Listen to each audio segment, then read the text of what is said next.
सभी साथियों को मेरा नमो बुद्धाय, जय भीम, जय मूल्यवासी। साथियों, सोशल मीडिया पर जो बहुजन यूट्यूबर्स है उन लोगों के बीच में एक न्यूज ज़्यादा चल रही है। वो ये है कि देवकीनंदन महाराज ये बुद्ध गया गए। और इसके अलावा एक और न्यूज चल रही है कि 3 अक्टूबर को नागपुर में अंतर्राष्ट्रीय बौद्ध सम्मेलन किया जा रहा है। अब हम अगर इन घटनाओं को समझना चाहते हैं तो अलग अलग इनके ऊपर जो वीडियो बने हैं और देवकीनंदन महाराज वहां गए, उन्होंने क्या किया, या 3 अक्टूबर को गगन मलिक फाउंडेशन की तरफ से जो अंतर्राष्ट्रीय बौद्ध सम्मेलन नागपुर में रखा जा रहा है, इसकी अलग अलग अगर हम जानकारी लेते हैं तो हमें भारत में आखिर चल क्या रहा है या आंदोलन के दृष्टिकोण से इसे समझने में कोई विशेष बात दिखाई नहीं देती है। लेकिन यदि हम इन घटनाओं को आंदोलन के दृष्टिकोण से समझने का अगर प्रयास करें तो हमें अन्य जो घटनाएं हैं उन घटनाओं को भी साथ में जोड़ना होगा, समझना होगा। तो इसमें जो महत्वपूर्ण घटना है वो ये है कि अभी कुछ दिन पहले आरएसएस की मीटिंग की गई थी जिसमें आरएसएस की घनघोर बेइज्जती हुई। आरएसएस का एक कार्यकर्ता गांव में मीटिंग लेने गया और जैसे ही उसने आरएसएस और हिंदू शब्द का प्रयोग किया, उसका नाम लिया, तो लोग उठ उठ कर जाने लगे और वो अकेला रह गया। ये घटना हुई। दूसरी बात यह है कि बुद्धिस्ट इंटरनेशनल नेटवर्क का 5वां राष्ट्रीय अधिवेशन नासिक में होने जा रहा था, वहां से शिफ्ट करके वो 5वां राष्ट्रीय अधिवेशन अब 5 अक्टूबर को नागपुर में होने जा रहा है। अब ये जो अलग अलग प्रोग्रामिंग चल रही है, एक्चुअल में ये आंदोलन से जुड़ी हुई प्रोग्रामिंग है। एक्चुअल में यह एक लोकतांत्रिक युद्ध है, इसे लोकतांत्रिक युद्ध कहा जा सकता है, जो कि अपने संगठन, अपनी विचारधारा के आधार पर लोगों का जनमत अपने फेवर में बनाने का काम चल रहा है। तो ये आंदोलन की दृष्टि से इन तीनों चारों घटनाओं को हमें समझना होगा, तब जाके देवकीनंदन महाराज बुद्ध गया क्यों गए ये समझ में आएगा। नागपुर में गगन मल्लिक फाउंडेशन की तरफ से अंतर्राष्ट्रीय बौद्ध सम्मेलन क्यों किया जा रहा है, जिसमें कि महाराष्ट्र के मुख्यमंत्री शिंदे और उप मुख्यमंत्री देवेंद्र फडणवीस आ रहे हैं, नितिन गडकरी आ रहे हैं और जो कांग्रेस के अध्यक्ष है वो आ रहे हैं। ऐसे सब ये जो अलग अलग कार्यक्रम हो रहे हैं, तो इन्हें हमें एक आंदोलन के दृष्टिकोण से समझना होगा। केवल अलग अलग प्रोग्राम की जानकारी हमने ले ली बस हो गया, तो इससे भारत में क्या चल रहा है और क्या आंदोलन चलते हुए दिखाई दे रहा है ये हमें कुछ समझ में आने वाला है नहीं। तो बात ये है कि आरएसएस की जो मीटिंग हुई और उस मीटिंग में जो उसकी बेइज्जती हुई, उससे ये जुड़ा हुआ पूरा मैटर है।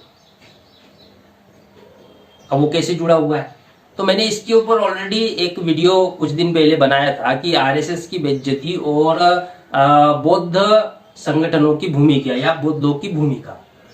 अब उस समय मैंने बताया था उस वीडियो में, भी कुछ दिन पहले की बात है, हो सकता है कुछ लोगों ने उस पर गौर किया हो सकता है नहीं किया हो। लेकिन आरएसएस की जो बेइज्जती हुई उससे आरएसएस ने बहुत कुछ सीखा, ये उससे समझ में आता है, ये उससे दिखाई देता है। क्योंकि जो बेस है ब्राह्मणी वर्चस्व का, वो ब्राह्मणी वर्चस्व का बेस तो ब्राह्मण धर्म है और उसको वो आज के समय में तथाकथित हिंदू धर्म कहते हैं और हिंदू का नाम लेते से लोग मीटिंग छोड़ के जा रहे हैं। तो इससे क्या हो रहा है, इससे ब्राह्मणों के लिए अपना ब्राह्मणी वर्चस्व बनाए रखने का संकट निर्माण हो गया है। तो आरएसएस को ये पहले ही एहसास हो गया था कि समाज जो है वो ब्राह्मणी वर्चस्व से, या ब्राह्मणों ने जो षड्यंत्र रचा, ब्राह्मण धर्म के नाम पर षड्यंत्र रचा, जिसे वो आज के समय में हिंदू धर्म कहते हैं, या उन्होंने आरएसएस नाम का एक सामाजिक संगठन बनाया जिससे उन्होंने ब्राह्मणों की छवि को अच्छा बताने की कोशिश की, या उस ब्राह्मणों की छवि को जो है आरएसएस अच्छा प्रस्तुत करती है, उस आरएसएस का प्रभाव और ब्राह्मण धर्म का प्रभाव आम जनता से, आम समाज से समाप्त हो गया, समाप्त हो रहा है। ये तो आरएसएस पहले ही जान रहा था, ये वीडियो आज आपके सामने आया। लेकिन ये जो बामसेप की विचारधारा और विभिन्न संगठनों की विचारधारा और जो सोशल मीडिया में काम करने वाले लोग हैं, जो ब्राह्मण धर्म के ऊपर, ब्राह्मणी वर्चस्व के ऊपर डेली वीडियो बनाते हैं, डेली उनके ऊपर प्रहार करते हैं, उसका परिणाम ये हुआ कि आम जनता ब्राह्मणी वर्चस्व के इससे बाहर निकल गई या निकल रही है, बहुत तेजी से बाहर निकल रही है। ब्राह्मणी धर्म के षड्यंत्र को समझ गई है, उससे बहुत तेजी से बाहर निकल रही है। अब जब बाहर निकल रही है तो वर्तमान में ब्राह्मणों का वर्चस्व स्थापित करने में दो फैक्टर बहुत महत्वपूर्ण भूमिका निभा रहे हैं। पहला है आरएसएस, दूसरा है ब्राह्मण धर्म, जिसे तथाकथित हिंदू धर्म कहते हैं। ये दो फैक्टर है। बीजेपी का तो कोई मतलब रहा नहीं, सारे लोग बीजेपी के विरोध में है। कांग्रेस को कहीं का छोड़ा नहीं मान्यवर काशीराम साहब ने। अभी राहुल गांधी यात्रा निकाल रहे हैं, लेकिन कुछ होगा ऐसा दिखाई दे नहीं रहा है। तो आज के समय में अगर ब्राह्मणी वर्चस्व बना हुआ है तो वो महत्वपूर्ण जो बेस है, जो बहुत बेसिक फंडामेंटल जो उनका वाला है, जिसके भरोसे पे आज ब्राह्मणी वर्चस्व बना है, वो है सामाजिक रूप से आरएसएस संगठन और धार्मिक रूप से ब्राह्मण धर्म, जिसे वो हिंदू धर्म कहते हैं। अब इन दोनों के चक्करों में से आम जनता या हमारे बहुजन समाज के लोग निकल रहे हैं। वो आरएसएस में से भी निकल रहे हैं, ब्राह्मण धर्म को भी छोड़ रहे हैं, ब्राह्मण धर्म में से भी निकल रहे हैं। तो इससे क्या होगा? इससे ब्राह्मणी वर्चस्व ढीला पड़ेगा, ब्राह्मणी वर्चस्व के ऊपर खतरा निर्माण हो जाएगा। अब ब्राह्मणों को अपना ब्राह्मणी वर्चस्व तो बनाए रखना है, वो तो छोड़ने वाले हैं नहीं। वो तो ब्राह्मणी वर्चस्व सदियों तक कायम रहे, इसके लिए लगातार प्रयत्न करते रहते हैं। तो उसके लिए क्या प्रक्रिया अपनाई जाए? तो ब्राह्मणों ने इसके ऊपर तो सोचा ही होगा, आरएसएस के लोगों ने सोचा ही होगा। तो यदि तो जो ब्राह्मण है वो भी इतिहास से सबक सीखते हैं ना। बाबा साहब अम्बेडकर ने कहा कि इतिहास से सबक सीखना चाहिए, तो उनकी आज जो थिंकर है वो भी तो इतिहास से सबक सीखते हैं। तो इतिहास यही बताता है कि यदि ब्राह्मणों का चरित्र ऐसा है कि यदि आप ब्राह्मण धर्म को छोड़ देते हैं तो फिर वो देखते हैं कि आप किस तरफ जाने वाले हैं। तो अभी जो वर्तमान में जितनी जागृति भारत में चल रही है, और उससे यही समझ में आ रहा है कि जो बहुजन समाज जैसे जैसे जागरूक हो रहा है, इतिहास की जानकारी ले रहा है, वो इतिहास की दृष्टि से जब देखता है कि जो बौद्ध धम्म है वो हमारा ऐतिहासिक धम्म है, तथागत बुद्ध ने अपने समय में 2500 साल पहले वर्ण व्यवस्था के विरोध में लड़ाई लड़ी और सफलता हासिल की, उस आंदोलनकारी तथागत बुद्ध की शरण में जाना चाहिए। तो बहुजन समाज जैसे जैसे जागरूक हो रहा है, बहुत तेजी से बुद्धिज्म की तरफ जा रहा है, और ब्राह्मणों का जो ब्राह्मण धर्म है वो खतरे में पड़ते जा रहा है। तो ब्राह्मणी वर्चस्व बनाए रखने के लिए आप जिस धर्म की तरफ जाओगे तो ब्राह्मण फिर उस धर्म पे कब्जा करने का प्लान बनाता है। और इसी कारण उन्होंने बुद्ध गया पर भी कब्जा किया, दीक्षा भूमि पर कब्जा किया, और इंदौर में जो बाबा साहब अम्बेडकर की जन्म स्थली है महू, वहां पर भी आरएसएस ने अपना कब्जा करवाया। महू में आरएसएस के बाकायदा कार्यक्रम होते हैं, विश्व हिंदू परिषद का बैनर लगाया जाता है, उसके माध्यम से कार्यक्रम किए जाते हैं। तो ये ब्राह्मणी वर्चस्व को बनाए रखने का मामला है। अगर आप ब्राह्मण धर्म को नहीं मानते हो, एक बार आपको षड्यंत्र पता चल गया, ब्राह्मण धर्म समाज में नंगा हो गया, तो फिर से ब्राह्मण धर्म के नाम पर तो फिर बेवकूफ नहीं बनाया जा सकता ना, फिर से तो बेवकूफ नहीं बना सकते। एक बार नंगा हो गया तो मुट्ठी तो खुल गई, बंद मुट्ठी लाभ की, खुल गई तो खाक की। तो बंद मुट्ठी तो खुल गई ब्राह्मण धर्म की, और डेली खुल रही है, डेली लोग उसके जाल में से निकल रहे हैं। तो फिर से ब्राह्मण धर्म के नाम पर तो लोगों को गुमराह नहीं किया जा सकता। अब जब नहीं किया जा सकता तो लोग जो ब्राह्मण धर्म को छोड़कर अगर जा रहे हैं तो फिर किधर जा रहे हैं? तो बुद्धिज्म की तरफ जा रहे हैं। तो फिर बुद्धिज्म के जो बेसिक सेंटर्स है उनके ऊपर कब्जा किया जाए। तो कब्जा करने का कार्यक्रम चलाया, और चलाने के बाद जो उनके बाबा है, महाराज है, उनको धीरे धीरे अब वो बुद्धिज्म की तरफ शिफ्ट करने का काम करेंगे। अभी आने वाले समय में आपको बहुत सारे ऐसे महाराज मिलेंगे और बहुत सारे ऐसे बाबा और बाबी मिलेंगे कि जो कि बुद्ध की प्रशंसा करेंगे, बुद्ध का गुणगान करेंगे, बुद्ध का महिमा मंडन करेंगे। तो ये सब किस लिए? ये सब ब्राह्मणी वर्चस्व बनाए रखने के लिए। एक पहला कारण है। दूसरा कि बौद्ध स्थलों पर कब्जा कर लिया, या उनके जो कैडराइज लोग हैं वो बुद्धिज्म का महिमा मंडन करेंगे, लेकिन इसके अलावा क्योंकि बहुजन समाज में जागृति का स्तर बहुत तेजी से बढ़ रहा है, तो बहुजन समाज के लोग भी तो होने चाहिए जो बुद्धिज्म के स्तर पर काम कर रहे हैं, उनके माध्यम से ब्राह्मणी वर्चस्व को बनाए रखा जाए। इसके लिए क्या करना होगा? इसके लिए उन्होंने भारतीय बौद्ध संघ का निर्माण किया। फिर भारतीय बौद्ध संघ की पोल विलास खरात ने खोल दी। बुद्धिस्ट इंटरनेशनल नेटवर्क के राष्ट्रीय प्रभारी है विलास खरात, उन्होंने भारतीय बौद्ध संघ जो है वो बौद्धों को गुमराह करने के लिए या इनडायरेक्टली ब्राह्मणी वर्चस्व को बनाए रखने के लिए भारतीय बौद्ध संघ का निर्माण किया। इसके उन्होंने बहुत सारे उदाहरण, बहुत कई जगह उनके भाषण आपको मिल जाएंगे। तो उसको नंगा करने का काम किया।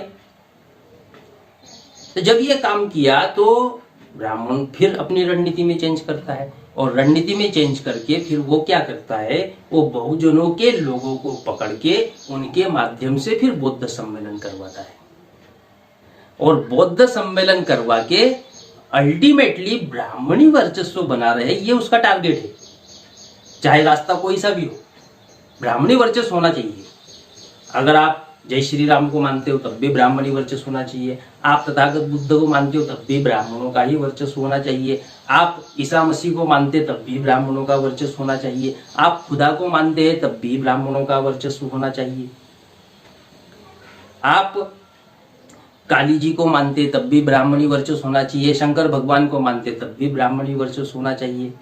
आप मतलब किसी भी परंपरा को मानो, किसी भी संस्कृति को मानो, किसी भी धर्म को मानो, लेकिन ब्राह्मण ही टॉप पर दिखाई देना चाहिए उस संस्कृति और उस धर्म में। उसे कहते हैं ब्राह्मणी वर्चस्व। और इस वर्चस्व को बनाए रखने के लिए सारा ताना बाना बुना जा रहा है। देवकीनंदन महाराज जो गए हैं, ये इस बात का सबूत है कि आने वाले समय में कई ऐसे महाराज आरएसएस पैदा करेगा जो बुद्ध का महिमा मंडन बहुत बड़े पैमाने पर करने वाले हैं। दूसरा, उन्होंने भारतीय बौद्ध संघ बनाया जो डायरेक्ट आरएसएस की विंग है, और वो बुद्धिज्म के नाम पर काम करती है, तो बुद्धिज्म का ब्राह्मणीकरण करने के लिए है। तो बुद्धिस्ट इंटरनेशनल नेटवर्क और बाम से भी ये लगातार ब्राह्मणी षड्यंत्र को नंगा करते जा रही है, ब्राह्मणी षड्यंत्र को उजागर कर रही है, लोगों के सामने खोलकर बता रही है, सबूत देकर बता रहे हैं। बुद्धिस्ट इंटरनेशनल नेटवर्क के जो राष्ट्रीय प्रभारी है विलास खरात, उन्होंने आरएसएस द्वारा जो भारतीय बौद्ध संघ बनाया गया है उसके बारे में काफी सारी बातें बताई है, कई भाषणों में बताई है कि ये आरएसएस की विंग है और बौद्धों ने उस भारतीय बौद्ध संघ से बच के रहना चाहिए, उसके चक्कर में नहीं जाना चाहिए। अब ये सब हो रहा है तो जैसे दिनों दिन लोग जो है उस आरएसएस के षड्यंत्र को समझ रहे हैं, तो आरएसएस भी तो दिनों दिन अपनी रणनीति चेंज कर रहा है।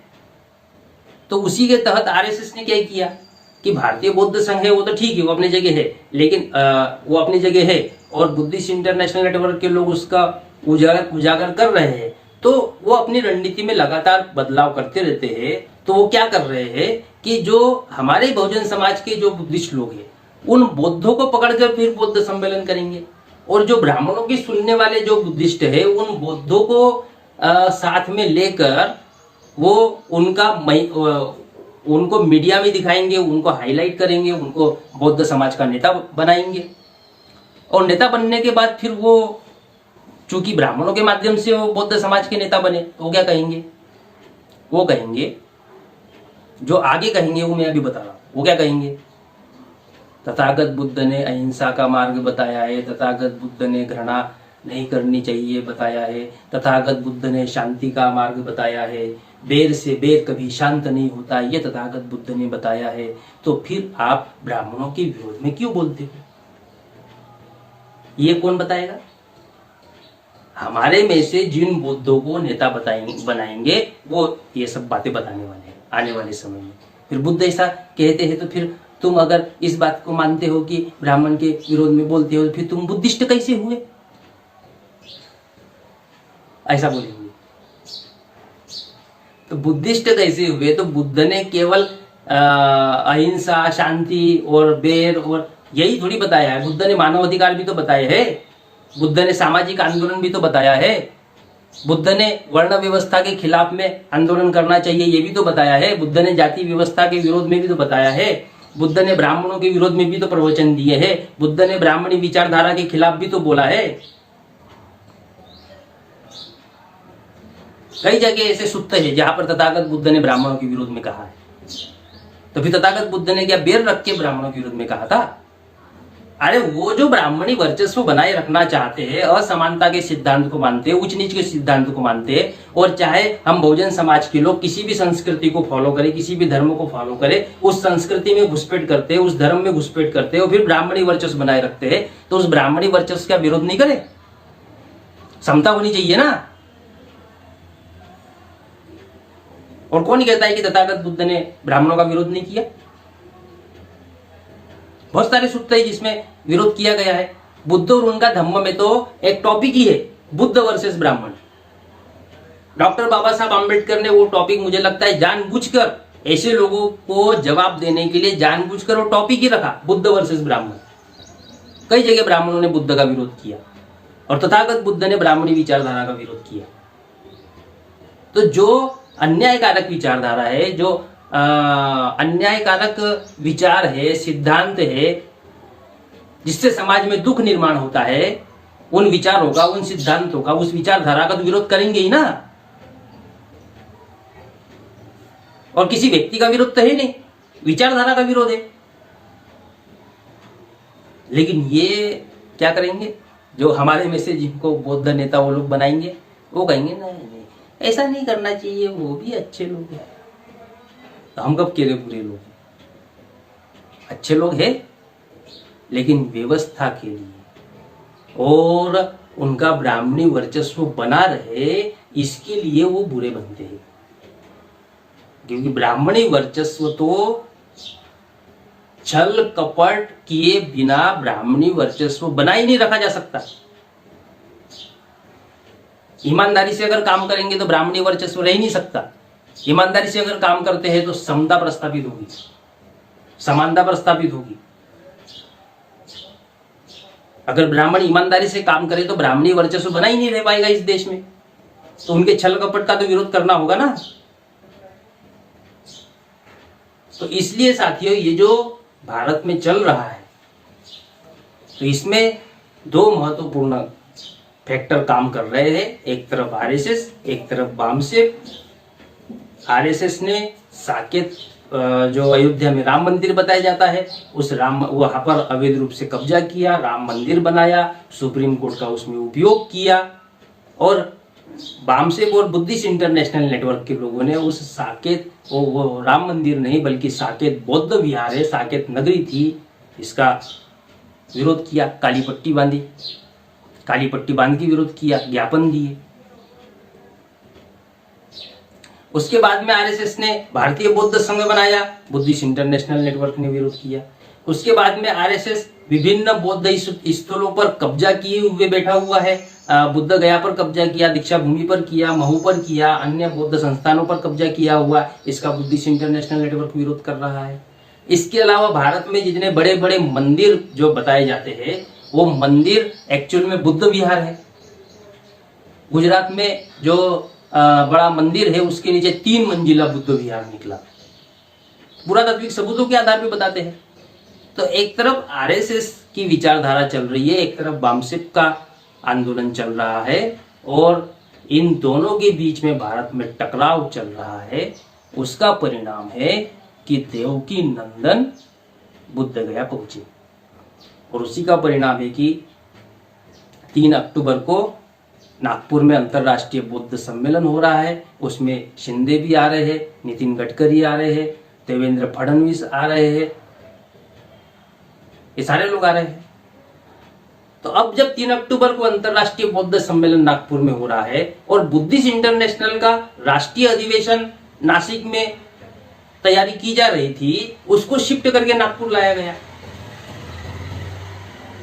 ये क्या है? हम पीछे पड़े रहेंगे, हम तुम्हें बुद्ध का ब्राह्मणीकरण करने देने वाले हैं नहीं।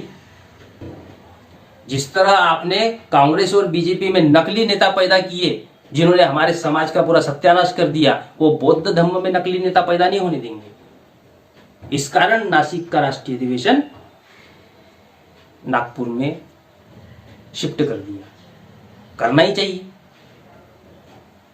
होना ही चाहिए ऐसा। तुम्हारे नकली नेताओं को नेता मानते रहे हो, भाई समाज को फिर गड्ढे में डाल दे क्या? ये तो नहीं होने देंगे। और आज के समय में हमारे समाज में जागृति का स्तर इस लेवल तक बढ़ गया है कि आरएसएस गिली हो रही है। ये इस बात का प्रमाण है और यही कारण है कि देवकी नंदन बुद्ध गया में गए और विभिन्न जगह बौद्धों के सम्मेलन कराए जा रहे हैं। वो बौद्धों में ऐसे लोगों को वो लोग इकट्ठा कर रहे हैं जिनको कि आम बौद्ध समाज, बौद्ध जनता अपना नेता स्वीकार करे। लेकिन बुद्धिस्ट इंटरनेशनल नेटवर्क के होते हुए ऐसा होने वाला नहीं है। जो आंदोलनकारी लोग हैं, जो आंदोलनकारी नेता है, उन नेताओं को ही हमने अपने बुद्धिज्म का नेता मानना चाहिए, जो कि भारत में पुनः बौद्ध धर्म को पूरे जबरदस्त तरीके से प्रस्थापित करने का कार्य करेगा। और जितना इन लोगों ने बुद्ध का ब्राह्मणीकरण किया, बौद्ध विहारों पर कब्जा किया, वहां से बुद्धिज्म को मुक्त करने का काम करेगा। ऐसे संगठन और ऐसे नेतृत्वकर्ताओं का हम लोगों ने साथ देना चाहिए। अन्यथा वही होगा जो कि उस समय कांग्रेस ने जिन SC/ST OBC में नेताओं को पैदा किया, हमने उनको नेता मान लिया और हमारे समाज का सत्यानाश हुआ।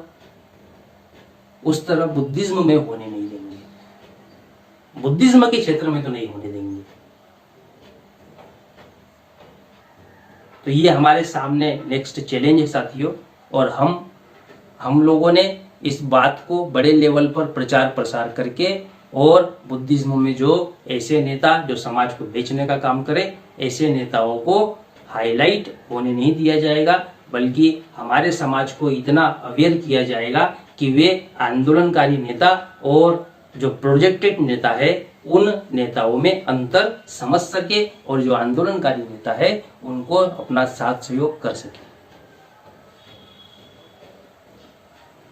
इस मौके पर मैं इतना ही कहना चाहता हूँ। सभी साथियों को मेरा नमो बुद्धाय, जय भीम, जय मूल निवासी।